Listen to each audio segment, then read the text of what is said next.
वीर सर्वसुरेन्द्रमोहितो वीरं बुधा संश्रिता वीरेण विहिता स्वकर्मनिचयो वीराय नित्यं नमः। वीरातीर्थमिदं प्रवृत्तमतुलम्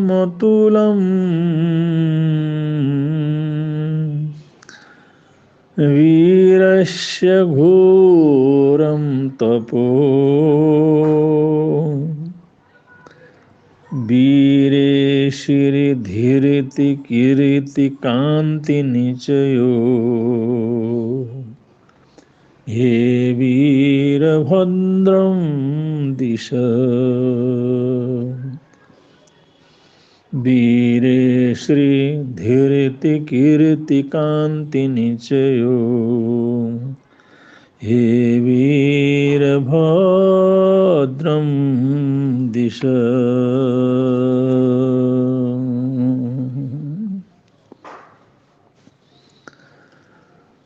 हमारा शरीर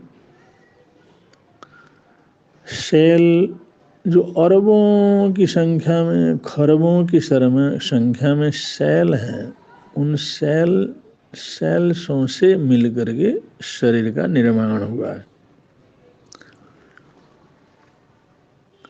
पूरा शरीर ऊपर से नीचे तक, पांचों ही इंद्रिय, संपूर्ण शरीर का निर्माण वैज्ञानिक तथ्यों के आधार पर, आधुनिक खोज के आधार पर शरीर विज्ञान ये कहता है अरबों खरबों सेल्स, उनका एक संयुक्त परिणाम है हमारा शरीर।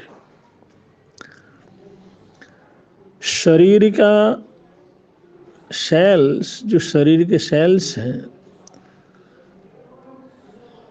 वो जो करोड़ों नहीं अरबों खरबों की संख्या में निरंतर बनते भी रहते हैं और निरंतर उनकी मृत्यु भी होती रहती है।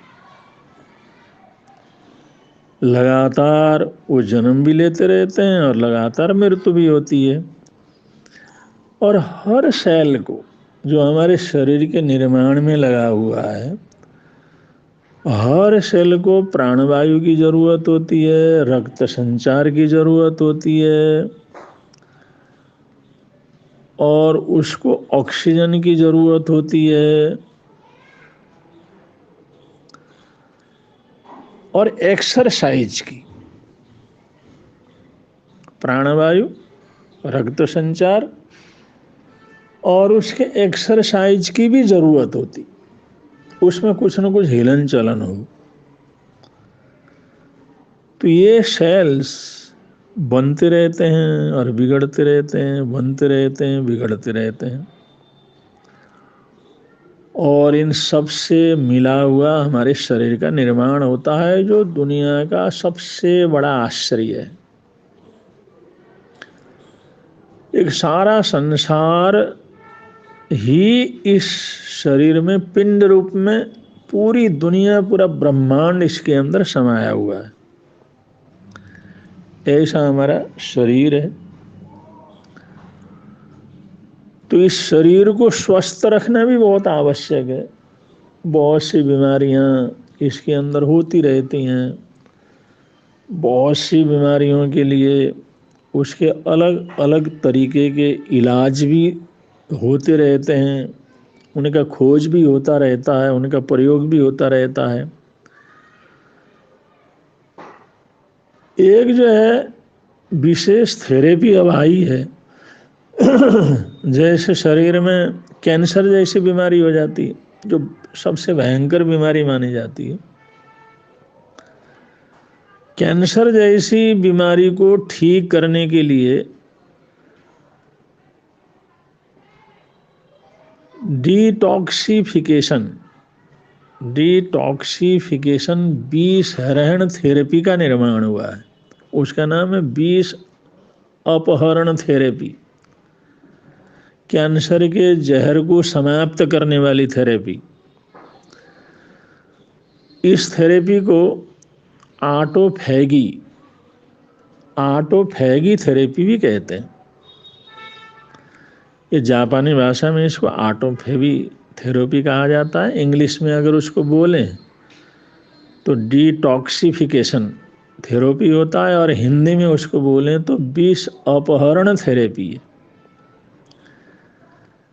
इस थेरेपी का निर्माण, इसका खोज और इनका प्रयोग करके जो सिद्ध किया है, वो कैंसर जैसी बीमारी को दूर करने के लिए। और सिर्फ कैंसर जैसी जो बीमारी दूर करने के लिए ना, कैंसर तक पहुंचने में जितने भी बीमारियां होती हैं, उन सभी बीमारियों को दूर करने के लिए ये थेरेपी का प्रयोग किया जाता है। और इस थेरेपी का जो अभी जिन्होंने खोज किया है और वैज्ञानिक लेबोरेटरी के अंदर उनको सिद्ध करके बताया है, वो जापान के रहने वाले वैज्ञानिक हैं योशिनोरी ओसुबी। उनका नाम है योशिनोरी ओसुबी। योशिनोरी ओसुबी नोबेल पुरस्कार उन्होंने प्राप्त किया, जो दुनिया का सबसे बड़ा शांति पुरस्कार दिया जाता है। तो योशिनोरी ओसुबी को कैंसर की बीमारी का इलाज विषहरण थेरेपी खोजने के कारण से, उसका अनुसंधान करने के कारण से योशिनोरी ओसुबी जापानी वैज्ञानिक को नोबेल शांति पुरस्कार से उनको पुरस्कृत किया गया है। तो ये जो थेरेपी क्या है,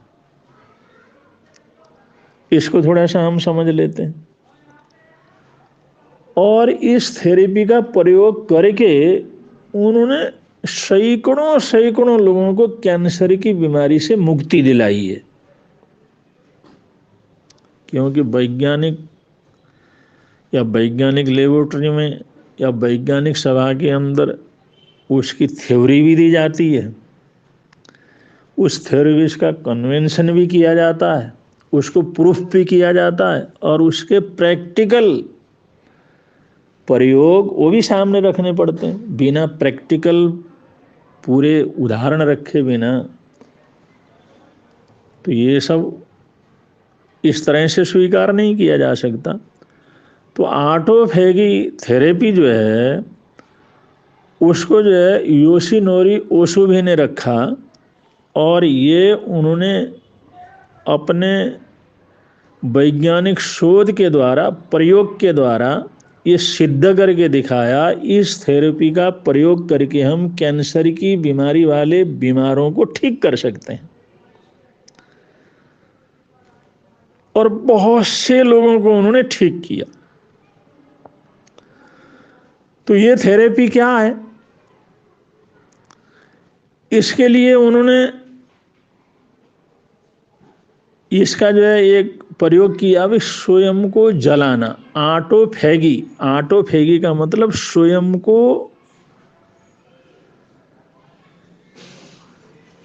को खा जाना, स्वयं को जलाना, स्वयं को पिघालना। इसका ऑटोफैगी मैंने स्वयं को खा जाना, इसका अर्थ जो है ऐसा बनता है। अब ये स्वयं को खा जाना क्या है? ये जो कैंसर की बीमारी के इलाज के लिए जो ऑटोफैगी थेरेपी निकाली गई है, जिसका अर्थ हो रहा है स्वयं को खा जाना, ये क्या अर्थ है? तो योशिनोरी ओसुबी वैज्ञानिक का कहना है कि हमारे शरीर में हर क्षण, हर पल, हर घंटे, हर दिन हजारों, लाखों, करोड़ों, अरबों, खरबों सेल्स बनते हैं, जन्म लेते रहते हैं और उनकी मृत्यु भी हो जाती रहती। और हमारा जो हार्ट जो काम करता है, हार्ट जो पंपिंग करता है, फेफड़ों में ऑक्सीजन चला जाता है, फिर उसका हार्ट के अंदर जो गंदा खून है, अशुद्ध खून है, या जो खून बनता है और वहाँ पर ताज़ा खून आता है और अशुद्ध खून आता है, तो उसको हार्ट पंपिंग करके फेफड़ों के माध्यम से जो ऑक्सीजन है उसके माध्यम से उसका शुद्धिकरण होता है। शुद्धिकरण होकर के कार्बन डाइऑक्साइड बाहर निकल जाता है और जो शुद्ध किया हुआ खून है वो फिर हमारा हार्ट उसको पंपिंग करके शरीर के हर सेल्स तक पहुंचाता है, शरीर के कोने कोने के अंदर पहुंचाता है। और जो ऑक्सीजन के साथ जो नया खून जाता है तो वहाँ पर जो मरे हुए सेल्स हैं, व्यर्थ हुए सेल्स हैं, उन सेल्स को इकट्ठा करके फिर वापस जो है वो फेफड़ों तक, लंज तक वो लेकर के आता है। तो इसलिए शुद्ध खून को ले जाने वाली जो रक्त नलिकाएं होती हैं वो लाल होती हैं, और अशुद्ध खून को लेकर के हार्ट या जो फेफड़ों तक आने वाली जो रक्त नलिकाएं होती हैं वो हरी होती हैं, उनका रंग हरा होता है। ऐसे शरीर में लाल रक्त वाहिनियाँ होती हैं और नीली रक्त वाहिनियाँ होती हैं। जो लाल रक्त वाहिनियाँ होती हैं शुद्ध खून जाने के रास्ते हैं, और नीली रक्त वाहिनी होती है वो अशुद्ध खून को वापस ला करके उसको शुद्धिकरण का काम चलता है। तो यहाँ पर योशिनोरी ओशुबी का कहना है कि हमारे शरीर के अंदर जो सेल्स हैं वो एक क्षण भर की भूखे नहीं रह सकते, उनको हर क्षण भोजन चाहिए, उनको हर क्षण आहार चाहिए, प्राणवायु भी चाहिए, रक्त संचार भी चाहिए, और हर क्षण उनके लिए खाने के लिए कुछ न कुछ चाहिए, बिना खाए वो नहीं रह सकते।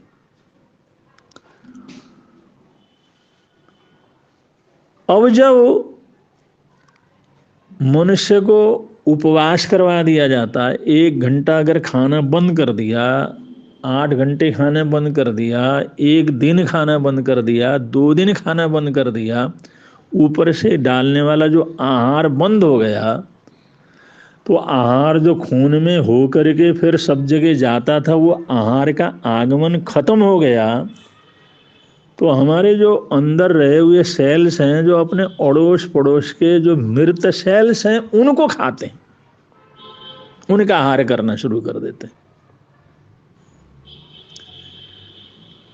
जब वो सेल्स अपने अड़ोस पड़ोस में रहे हुए उन मरे हुए सेल्स को खाना शुरू कर देते हैं, उसको हजम करना शुरू कर देते हैं, तो वहाँ पर साफ सफाई हो जाती, क्योंकि उनको अड़ोसी पड़ोसी वाले सेल्स ने खा लिया। और प्राणवायु का संचार हो रहा है, वो तो लगातार चल रहा है, रक्त संचार लगातार चल रहा है, और वहाँ से जो भी अशुद्ध चीज़ है वो वापिस आकर के शुद्धिकरण होकर के जा रहा है। तो इस प्रकार अगर मनुष्य 72 घंटे का उपवास कर ले, 72 घंटे तक मुंह से कुछ न खाए, ओरल मुंह से चबा करके पी करके जो खाने वाली चीज़ है, अगर 72 घंटे तक न खाए, तो 72 घंटे का जो उपवास अगर कर लेता है, तो 72 घंटे का उपवास करने का तात्पर्य ये है कि शरीर के जो अरबों अरबों जो सेल्स हैं वो अरबों अरबों मृत सेल्सों को साफ कर देते हैं, खा जाते हैं, तो उनको सड़ने का टाइम नहीं मिलता, वहाँ पी पड़ने का टाइम नहीं मिलता, वहाँ पर गंदगी फैलने का टाइम नहीं मिलता, क्योंकि वो मृत सेल्स को जीवित सेल्स खा जाते हैं। इससे वहाँ पर जब गंदगी नहीं होगी, पीप नहीं होगा, गंदगी नहीं होगी, तो वहाँ पर कीड़े पैदा नहीं होंगे। जब कीड़े ही पैदा नहीं होंगे तो शरीर के अंदर कोई किसी प्रकार की बीमारी नहीं होगी। क्योंकि ये सारी बीमारियों के कुछ न कुछ जर्म, कुछ न कुछ कीड़े तो रहते ही हैं।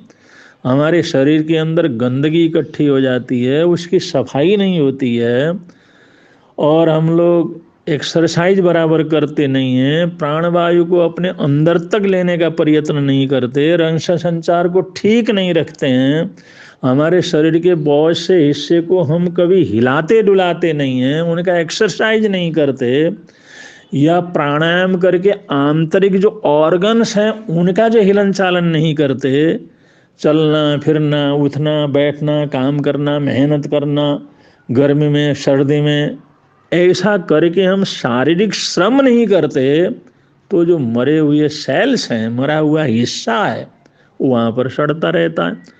और हम भोजन करते रहते हैं तो उन मरे हुए सेल्स को खाने की उनको ज़रूरत नहीं पड़ती, उनको भोजन मिल रहा है। जब उनको भोजन मिल रहा है तो उनको क्यों खाएंगे? तो नहीं खाएंगे तो वहाँ पर पड़े रहेंगे तो सड़ जाएंगे तो कीड़े पड़ जाएंगे, और ऐसा होते होते होते होते वो बीमारी कैंसर की बीमारी हो जाती है। तो इस प्रकार 72 घंटे का उपवास, और जब भी ऐसा समय हो तो उनके अनुसार 72 घंटे का उपवास अगर करवाते रहो, 72 घंटे का उपवास चलता रहे, तो योशिनोरी ओशुवी का कहना है कि कैंसर जैसी बीमारी बिल्कुल ठीक हो जाती है। अब इन्होंने बताया है, जैसा हमारे समझ में आया ना वो चीज़ आप लोगों को बताया, लेकिन हमारे जैन परंपरा के अंदर तो ये बात रही है, क्योंकि यहाँ पर नवकार की जाती है, पौर्ष की जाती है, या 2 पौर्ष की जाती है, रात्रि भोजन का त्याग किया जाता है, या 16 घंटे का उपवास किया जाता है, बेले किए जाते हैं, तेले किए जाते हैं, अठाइयाँ वगैरह की जाती हैं, ये सब उसी तरह की थेरेपी तो है। बहुत ज़्यादा करते हैं तो उसमें तकलीफ हो सकता है, लेकिन अगर मर्यादा से अगर इनको किया जाए तो इससे भी बहुत सी बीमारियां दूर हो जाती हैं। और इसका प्रयोग तपस्वी श्री गणेशी लाल जी महाराज साहब ने जीवन के अंदर बहुत किया। गणेशी लाल जी महाराज साहब का जालना महाराष्ट्र के अंदर समाधि है, और उनके पास दुनिया भर के ऐसे बीमार लोग आते थे जो तरह तरह की बीमारी से परेशान थे, उनको कुछ नहीं करते थे। तुम यहाँ बैठो, और किसी को देखते पूछते, किसी को उपवास करा देते थे, किसी को तेला करवा देते थे, किसी को अठाई करवा देते थे, और किसी को तेला करने के बाद फिर पारने के बाद वापस तेला करवा देते थे, पंचोला करवाने के बाद वापस पार न कर फिर पंचोला करवा देते थे, और किसी किसी को तो मांस खमण तक वो करवा देते थे। और इतने लोगों को उन्होंने अपने पास रख करके अपने आश्रम में गणेश नगर के अंदर जहाँ वो रहते थे वहाँ पर ये तपस्या करवाया, लेकिन एक की भी मृत्यु नहीं हुई। एक भी ऐसी घटना उनके जीवन में नहीं घटी जो उनके पास तपस्या करते करते कोई मर गया हो, तपस्या करते करते इसके प्राण छोड़ दिया हो, दुर्घटना घटी हो, ऐसा कुछ नहीं। डॉक्टर लोग जो है वो बीमारी की वजह से जवाब देते थे, लेकिन वो गणेश लाल जी महाराज साहब के पास आने के बाद वो तपस्या करवा देते थे। तपस्या करवाने से ऐसी पता नहीं किस किस तरह की बीमारियां दूर हो जाती थी। एक तो उनका आश्वासन, उनका प्रभाव था, उनकी औरा थी, और दूसरा ये तप का प्रभाव, जिसको कि आज योशिनोरी ओशुवे ने उसका प्रयोग करके दुनिया को बतलाया, और उसको नोबेल शांति पुरस्कार से पूरी दुनिया ने उसको सम्मानित किया। तो ये थेरेपी, तपश्चर्या की थेरेपी अपने आप में अद्भुत है। और महात्मा गांधी कहते थे हफ्ते में एक उपवास कर लो तो बहुत सी बीमारियों से निजात पा सकोगे। आज भी बहुत बड़ी संख्या में लोग उपवास करते हैं, एक दिन छोड़ करके उपवास करते हैं, साल साल भर तक वर्षी तपश्चर्या करते हैं, और अच्छे भले रहते हैं, सुंदर रहते हैं, स्वस्थ रहते हैं। थोड़ा सा ध्यान रख करके अगर चले तो ये तपश्चर्या की जो थेरेपी है ये अपने आप में बड़ी अद्भुत है, और इसके बड़े अच्छे परिणाम आज भी इन लोगों ने अनुभव किया है, देखा है, प्रूफ हुआ है। इसलिए ऐसी थेरेपी को स्वीकार किया, और जिन लोगों ने इस थेरेपी को प्रस्तुत किया उन्हें नोबेल पुरस्कार दे करके दुनिया को बतलाया कि आप लोगों को भी इसकी तरफ ध्यान देना चाहिए और समय आने पर इसका प्रयोग भी करके देखना चाहिए। अगर ऐसा करोगे तो आप लोग भी सुख शांति आनंद मंगल प्राप्त कर सकते हो और कैंसर जैसी बीमारी से भी अपने आप को मुक्त कर सकते हो। तो इन्हीं मंगल कामनाओं के साथ बोलिए भगवान महावीर स्वामी की जय।